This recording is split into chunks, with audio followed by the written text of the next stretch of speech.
C'est avec une profonde reconnaissance que je m'adresse à vous lors de la conférence nationale sur la prévention et la prise en charge des violences électorales et politiques faites aux femmes en Haïti. Le thème, inauguré le 25 novembre à l'occasion de la Journée internationale pour l'élimination des violences, a été marqué par le lancement de la campagne des 16 jours d'activisme en collaboration avec la ministre de la Condition féminine et des droits des femmes ici présente. Aujourd'hui, notre focus se porte sur les violences subies par les femmes en politique, qui constituent un obstacle majeur à leur épanouissement personnel et à leur performance face à leurs homologues masculins. C'est également une transgression flagrante des droits fondamentaux des femmes politiques en tant qu'êtres humains, un élément d'autant plus crucial alors que nous célébrons le 75e anniversaire de la Déclaration universelle des droits de l'homme.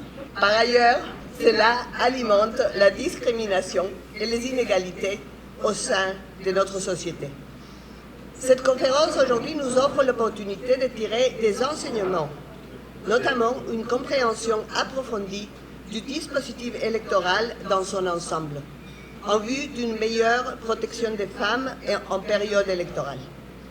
Pour faire face aux violences, en particulier celles liées aux élections, il est impératif d'adopter une approche inclusive en croissant les perspectives des citoyennes et citoyens dans toute leur diversité. J'adresse un message d'encouragement aux femmes engagées en politique, les exhortant à continuer sans arrêt à accroître leur représentativité au sein des instances décisionnelles, y compris au sein des partis politiques. Je les invite à se former continuellement et à adopter des attitudes positives pour devenir des candidates victorieuses.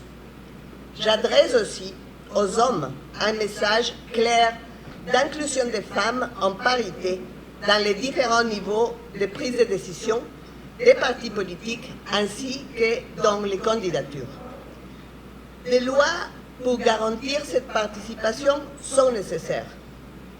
Néanmoins, surtout, il faut la volonté et la conscience que les femmes, nous avons les mêmes droits de participation en politique que les hommes. J'en appelle à la solidarité des femmes en faveur de leurs consoeurs en politique, les encourageant à voter en leur faveur dans la diversité des pensées, bien sûr. Ensemble, elles peuvent surmonter les barrières politiques, socioculturelles, économiques et sécuritaires qui entravent le bien-être des femmes en Haïti et empêchent leur participation effective dans la résolution des conflits et la recherche de paix, conformément à la résolution 1325 du Conseil de sécurité des Nations Unies qui célèbre son 23e anniversaire. Je dois avouer que malgré la tardive invitation qui m'a été faite, je n'ai pas hésité à répondre positivement à une invitation des milieux féministes. Et dans ma vie professionnelle comme politique, mon enthousiasme atteint généralement deux thèmes, les femmes et la Constitution. Et je ne saurais dire à l'avance lequel est le plus adjuvant. Aujourd'hui, il s'agit des femmes. L'actualité, ici et ailleurs, met l'accent sur les violences faites aux femmes et aux jeunes filles. Et même dans notre pays, on peut comptabiliser le nombre de violences enregistrées, même si les statistiques se montrent généralement trop prudentes pour révéler en chiffres l'ampleur des drames vécus par les femmes. Dans leur combat, les femmes réclament jusqu'à présent non pas un certain pourcentage de participation, mais tout simplement l'égalité, et qui concerne la participation dans les affaires politiques du pays. En Haïti, on aime bien rappeler le souvenir de leur présence actives dans les guerres de l'indépendance. Mais on a souvent omis de rappeler que le 14 octobre 1867, elles ont assailli le Parlement pour protester contre l'interpellation de 2 ministres du gouvernement Salnave. Dans ce cas, elles étaient plus préoccupées par ce que Salnave entreprenait en faveur des pauvres. Elles étaient donc plus politistes que féministes. Mais cependant, ce drame, car c'en était un drame politique, avait secoué la nation et les jeunes générations, je pense, ne s'en souviennent pas, ou parce qu'ils ne le savent, elles ne le savent pas suffisamment, ce que des femmes, et en général des femmes des milieux populaires, ce qu'elles avaient fait en octobre 1867. Nos constitutions successives ont retenu les droits des femmes de manière plus ou moins objective. Et même la dernière en date de nos constitutions, amendée en 2020, a proclamé l'égalité entre hommes et femmes dans le préambule de la Constitution. Le bilan au niveau de la représentation parlementaire est plutôt maigre.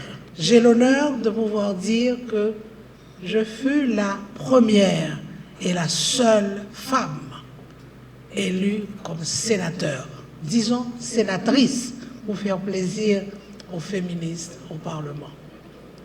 Et alors que le Parlement a compté pas mal d'hommes et de femmes, au total, j'ai calculé qu'il y avait plus de 3000 citoyens haïtiens qui s'étaient présentés au cours des dernières années pour être soit sénateurs, soit députés. Mais les femmes n'ont pas été très présentes. Et je crois qu'un atelier, ce véritable séminaire, ce n'est pas une conférence, c'est un séminaire, parlera peut-être de la modicité de la présence féminine au niveau des électeurs pour être élus président, sénateur, sénatrice, député ou même membre des assemblées communales, voire membre d'un CASEC. Donc il y a beaucoup à faire, madame, pour stimuler la présence des femmes dans les milieux électoraux. C'est un véritable honneur et une immense joie pour moi d'être parmi vous en vue de participer à la conférence nationale sur la prévention et la prise en charge des violences électorales et politiques faites aux femmes.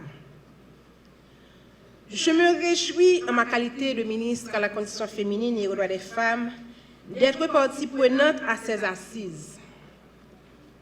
Je peux confirmer que celles-ci sont une première dans notre histoire, car le mariage qui est fait entre les thématiques composant la conférence nationale est innovateur. Il a été démontré que les femmes sont vulnérables à n'importe quel endroit où elles se trouvent, au foyer, à l'école, au travail, même par le fait de vouloir contribuer au développement de son pays et surtout de vouloir être parmi les décideurs de sa nation. Le phénomène de la violence est devant vous et constitue la véritable barrière qui vous empêche de servir valablement votre pays. C'est un constant probant. Faut-il abandonner? La réponse est non. Il faut un sursaut national en vue de pallier aux problèmes dont les femmes font l'objet parce qu'elles sont de sexe féminin. En effet, lorsque les violences dans les périodes électorales visent les femmes, ces discours sont d'autant plus préjudiciables puisqu'ils mettent en péril leur participation à la vie électorale et politique du pays. Ces grossièretés inhumaines se caractérisent par les éléments suivants: les menaces, les fausses accusations, l'intimidation, la fausse évaluation de l'environnement et la pression. Toutes ces ignominies, tous ces déshonneurs extrêmes causés par un outrage public mettent en péril la dignité des femmes comme êtres humains qui incarnent en elles-mêmes les valeurs sociales. Mesdames, Messieurs, il est unanime à reconnaître que l'objectif de ces atrocités, de ces barbaries, de l'indignité des adversaires politiques, des laideurs de ces politiciens véreux ont pour seul objectif maintenir le statu quo du rôle des femmes dans la société, c'est-à-dire satisfaire les insécurités patriarcales. Ainsi, le but poursuivi par les détracteurs en empêchant l'élection des femmes ou d'empêcher les femmes de prendre le rôle de leadership actif dans la vie politique, c'est pour satisfaire la jalousie masculine, pour maintenir et accroître la prédominance masculine et la structure du pouvoir. C'est pourquoi il est de notre devoir, en tant qu'actrice de l'État, membre du gouvernement, de combattre toutes les discriminations à l'égard des femmes, telles que demande la Convention pour l'élimination de toutes les formes de discrimination à l'égard des femmes, CEDEF, ratifiée par Haïti depuis 1981.